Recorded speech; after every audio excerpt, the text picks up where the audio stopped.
This is the Global News Podcast from the BBC World Service. I'm Jonathan Savage, and in the early hours of Saturday the 1st of May, these are our main stories.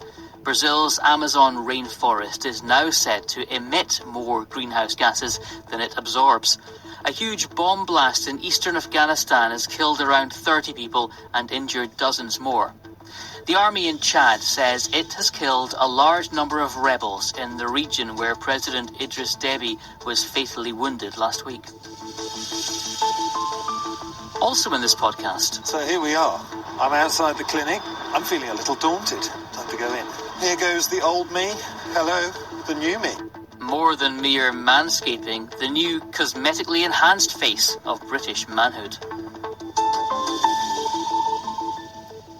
We often think of forests as one of the solutions to combating climate change. So it's worrying to hear a new study suggesting Brazil's Amazon rainforest released 20% more carbon dioxide into the atmosphere in the past decade than it absorbed. But it turns out the trees themselves are not to blame. And once again, it's humans doing the damage. Our America's editor, Leonardo Rocha, told me more. Well, the report, it's done by several researchers, and they found out that between 2010 and 2019, 10 years, the Amazon in Brazil has about 60% of the Amazon forest. They release 20% more CO2, carbon dioxide, than they absorbed. So what this study said is the Brazilian Amazon has flipped, and they are now a net emitter of CO2. CO2, of course, being the gas that's so important to regulate climate change. Normally we associate trees and forests being things which absorb CO2. Do we know how and why they're now emitting it in the Amazon? Well, what we know is the Amazon is carbon neutral because it absorbs the CO2 it produces as well. But what we have here is a situation, the main reason is deforestation, destruction of the Amazon. So all this carbon dioxide that's within the trees, that's being kept by the trees, is released in the atmosphere. Basically, the reason is the destruction of the forest, either by logging, deliberate logging, or deliberate fires as well. And that's what the study found, and they say it's very worrying. President Bolsonaro is not known as an environmentalist. Do people now expect things to get worse if he remains in charge? Well, if they did a study now, it would be worse. That's what one of the researchers said, because you notice that it was the period that they observed ended in 2019. And President Bolsonaro took office on the 1st of January 2019. And since then, the destruction of the Amazon has increased four times per year. So the situation is very worrying because President Bolsonaro, of course, came to office promising to develop, as he put it, the Amazon, encouraging mining, agricultural projects. He had a bit to backtrack from that, but he neglected all the agencies that looked after the Amazon, and the situation is very worrying indeed. Leonardo Rocha. Staying in Brazil's Amazon rainforest, and the indigenous people there have long been fighting for their rights, traditions and land to be recognised by the government. When Jair Bolsonaro became president, he encouraged agriculture and mining in the region, increasing tensions between industries and local people. One of those industries is the production of palm oil, which has expanded rapidly in recent years and is used in a wide variety of products, including ice cream, shampoo and biofuel. But some believe the pesticides used to produce palm oil is damaging their health. Benji Guy reports. In 2020, Brazil produced just over 500,000 tonnes of palm oil. Production has expanded rapidly in the last 10 years, mostly in the northeast state of Pará, bringing it closer to indigenous people's land in the Amazon. They say their health has suffered from exposure to the pesticides used in palm oil production.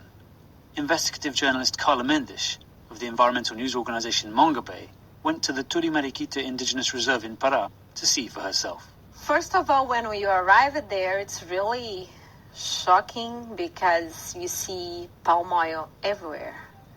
Palm oil just within a few meters from their houses.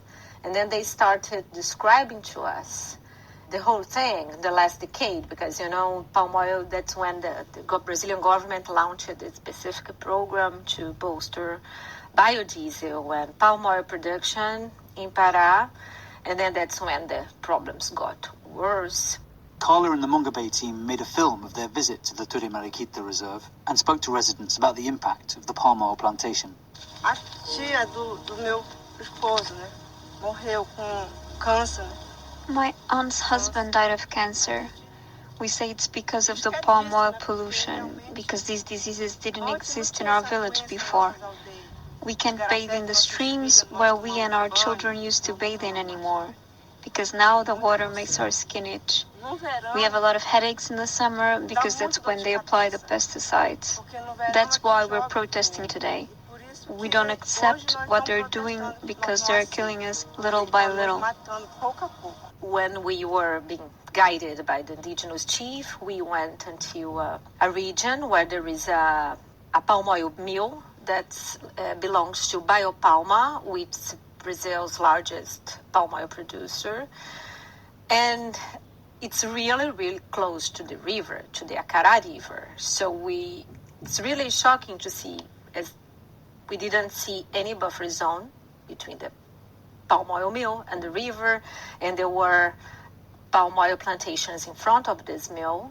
And then when I went close to these palm trees, which were doused with pesticides, I started coughing, I felt some kind of nausea, I couldn't breathe well, so I had to go immediately into the car. I started coughing a lot and thought, my God, I don't know how these people can withstand smelling this. Brazilian law requires a buffer zone of 10 kilometres around conservation areas, but this does not include indigenous reserves. Since 2014, federal prosecutors have faced a legal battle to approve a forensic investigation into pesticide contamination and the environmental and health impacts of palm oil production next to the Turre Mariquita Indigenous Reserve.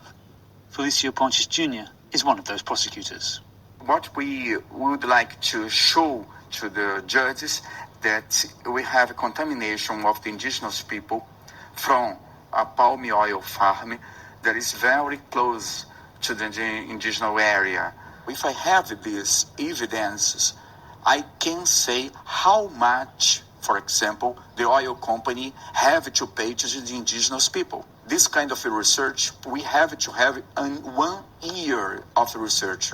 Every week, they have to collect water and the soil and other things from the indigenous area. So it's not easy to prove that. Is there a chance that even if there are further forensic investigations, that the levels of pesticide that they find in the waters of the ground are still below what would be considered illegal levels? Yes, this is other problem for us, because we don't know how kind of a pesticide they are using now. And in the last 2 years, the Brazilian government allowed a lot of kinds of pesticides that are avoided, for example, in Europe or in the United States. There are rules in Brazil about how far industry has to be from conservation areas, but indigenous reserves don't automatically count as conservation areas. Yeah. When we are going to count how many kilometers we have in the Amazon region, for example, that's a protective area, we have to count also the indigenous people land.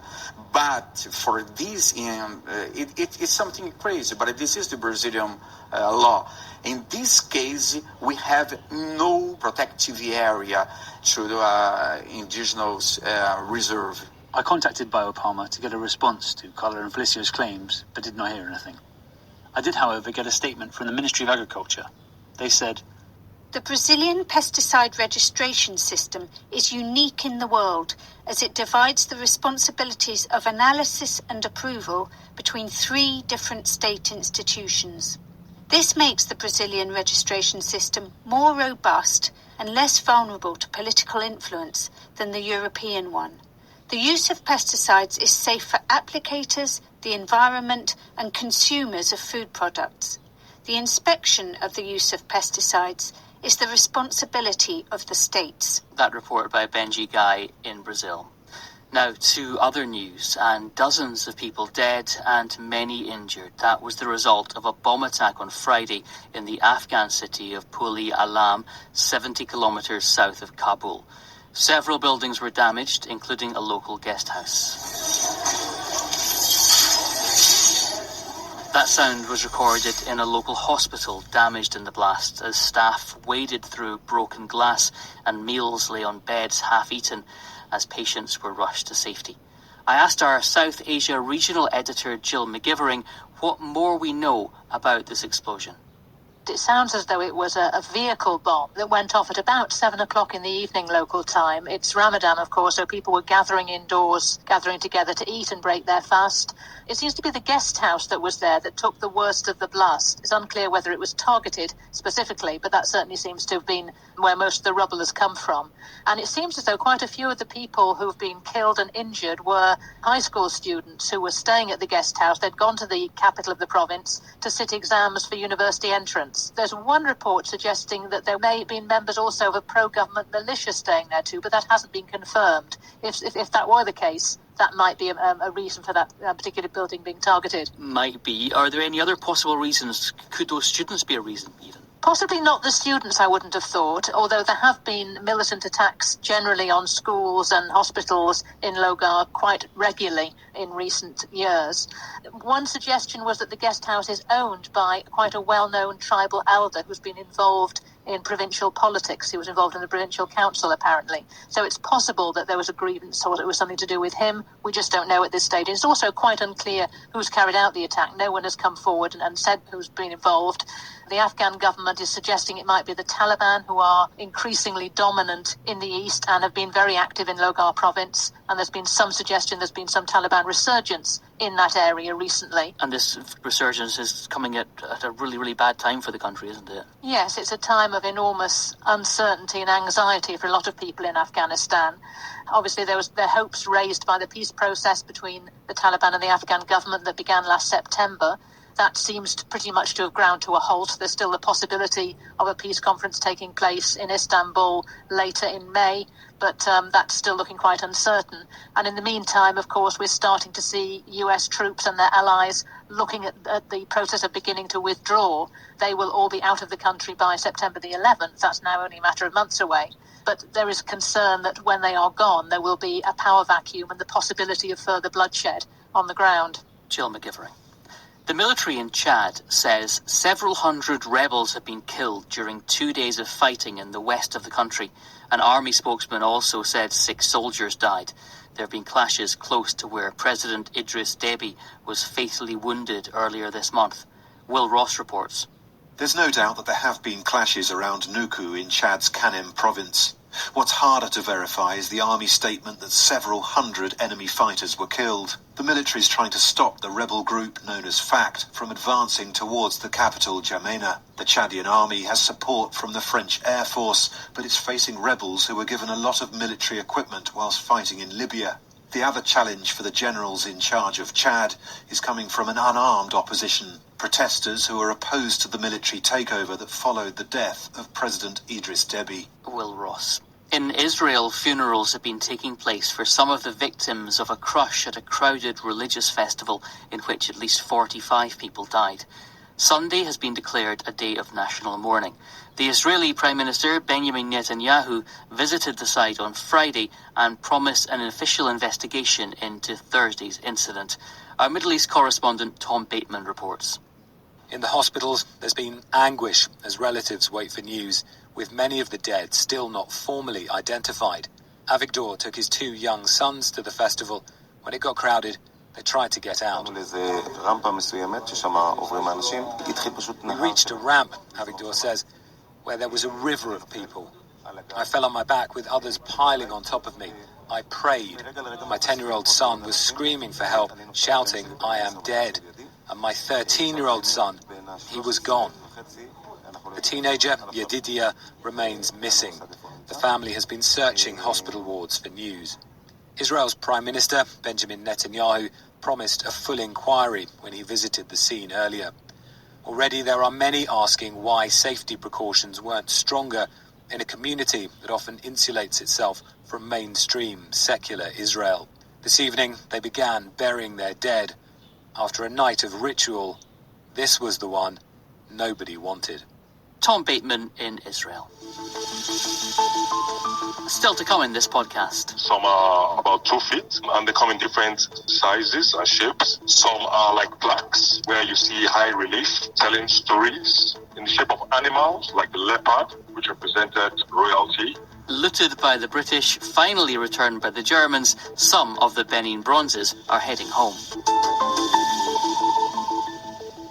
A minister in Pakistan's government has warned that the next few weeks will be critical as the country tries to manage a rapid surge in coronavirus cases.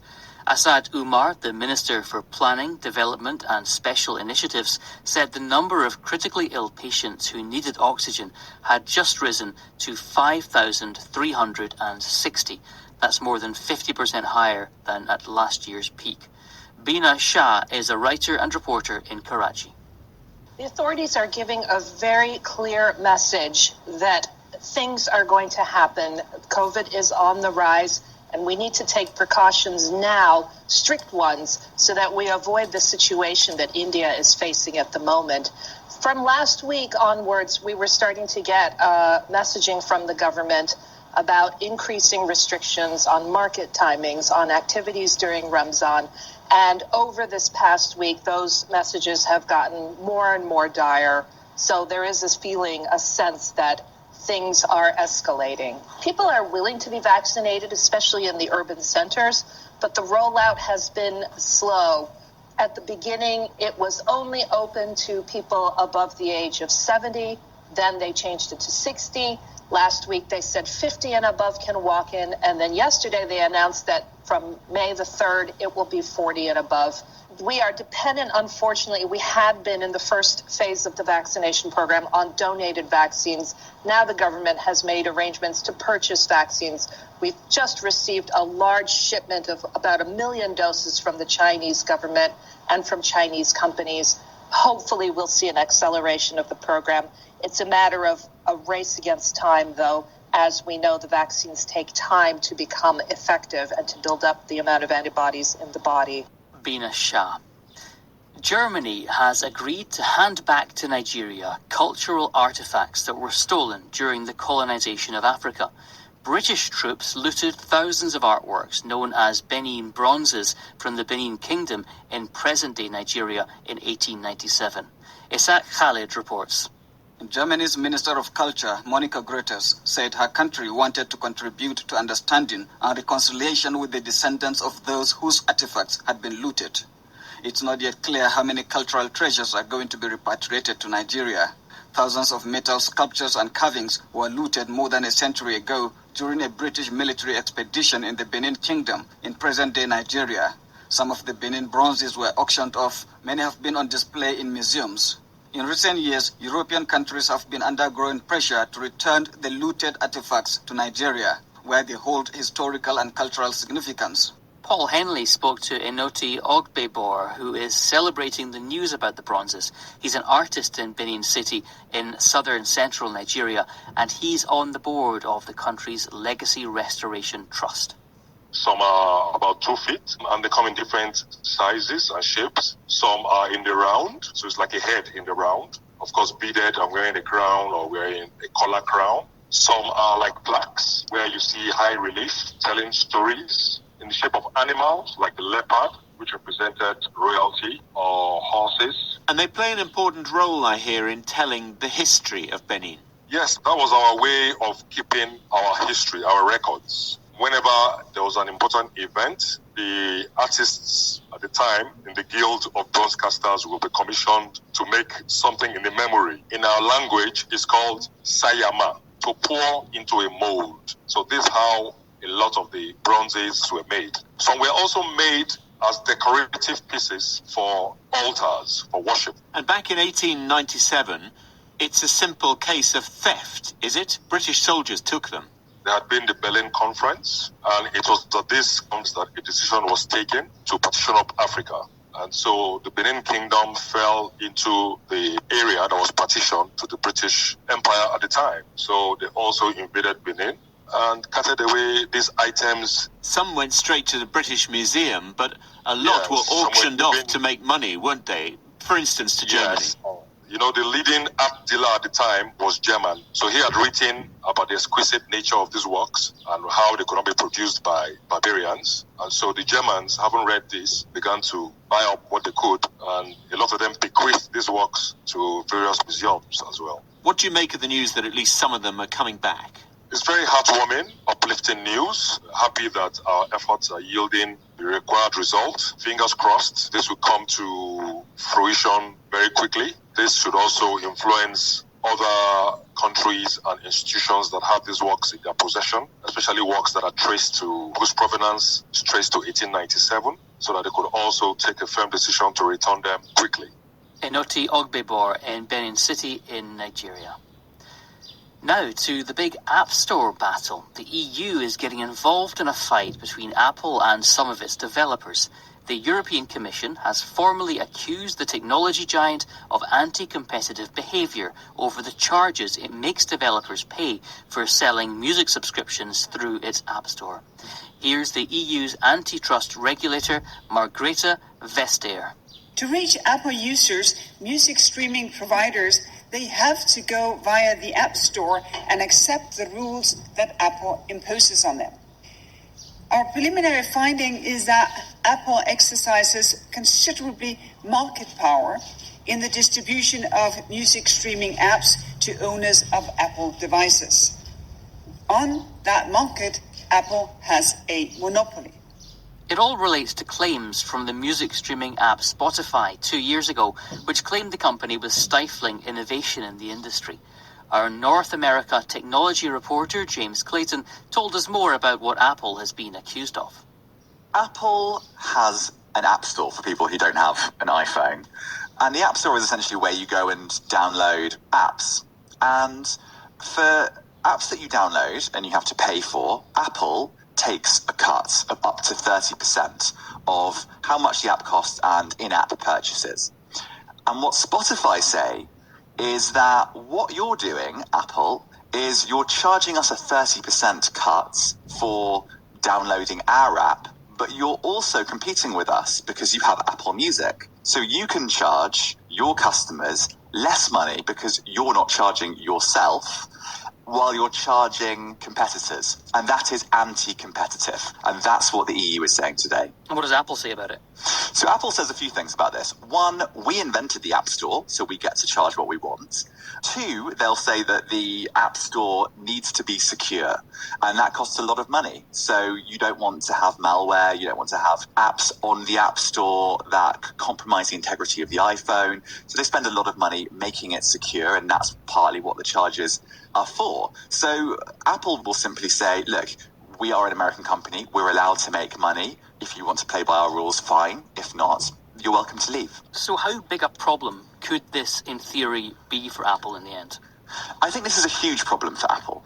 If you look at the two operating systems in the world, they are Android and they are iOS. And basically attached to those two are these two app stores, Google Play and the App Store. If you're a developer and you don't want to use either of those two companies, Google or Apple, you basically can't make apps. You can't be a developer on an iPhone. And so that has been described by multiple different politicians and companies as a duopoly. And we're starting to see this accusation mirrored in many different countries by many different politicians and companies. So on Monday, Apple is having a court case with Epic Games for almost exactly the same reason. Tim Cook's who's the chief executive of Apple, is going to give evidence. And Epic say exactly the same thing, that they shouldn't have to pay this 30% charge because where else would they go if they don't want to pay? And so that antitrust, anti-competition charge levelled at Apple isn't just being charged or levelled in the EU, it's being levelled across the world. And that's a real issue. James Clayton. It seems men are becoming increasingly conscious of their appearance. In the UK, there's been a 70% spike in consultations for men seeking surgery to enhance their physical appearance. After all those video conferencing calls and the boom in social media use during the pandemic, the BBC's Ed Butler looks at how this has translated into the workplace and tries out some Botox himself. So here we are. A cloudy midweek morning. I'm outside the clinic.